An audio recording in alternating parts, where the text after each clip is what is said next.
She's sending it all home with you. All that rich, delicious food would make me as big as a house, and she watches my boyish figure like a hawk," he teased, patting his trim waistline. "Yay!" Ryan cheered. "Turkey sandwiches for days! Now that's what holidays are all about." He grinned mischievously. "Do I get coffee too?" "You sound like you don't need any coffee, young man," his grandfather teased. Rossalyn gazed at her brave son with pride and love. He'd been devastated by the news that his father had been killed in Afghanistan. Despite having to bury an empty casket and not having the luxury of closure, he'd tried very hard to help his mother during her grief, and to embrace life with a steadfast maturity that was a marvel for someone so young. Ryan had been there when Rossalyn needed him.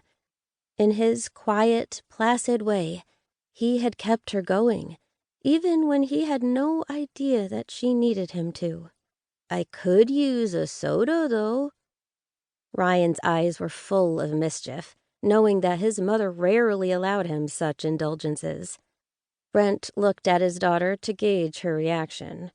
"Well, if your mother thinks it's okay." He tested the waters. Rossie sighed. "I think you've had enough sugar with your dessert. But you can take a can of it with you for the ride home." She relented. "Yes!" The teenager pumped his fist in victory, making his grandfather chuckle as he headed back to the kitchen. "Hey, Mom, what do you think Jose and his family eat for Thanksgiving?"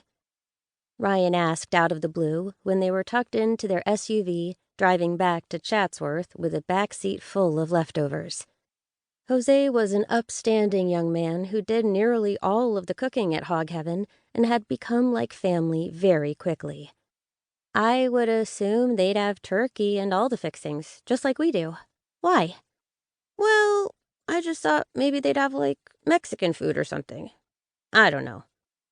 He shrugged, going back to video games on his phone. Maybe they use different spices on the turkey," Rossalyn mused. "That actually gives me a great idea for some new dishes." "Do they involve bacon?" Ryan asked hopefully. "Does it always have to involve bacon?" His mother laughed. "Not always, but most of the time." He grinned. "Actually, one of my ideas does." "Then I can't wait for Jose to cook it." When they arrived home around 5:30, it was already dark outside, and Rossie still felt stuffed from dinner. She looked out the back window of her kitchen and saw that her neighbor Tom's lights were on, and wondered what he had done for the holiday. The biker's daughter had been brutally murdered a few weeks ago, and her killer had disappeared before law enforcement could get to him. It had to be a pretty dark holiday at Tom's house. Impulsively, she decided to take some of her leftovers to the often irascible mountain of a man who cruised about on his motorcycle even now, when the chill in the air made most folks hide inside by their fireplaces. She meticulously heated up various dishes and put portions of them into a casserole dish, which had an insulated cover to keep the food warm. "Wow, you're eating again?" Ryan observed, wandering into the kitchen. "I'm still full." "I am too, Rye.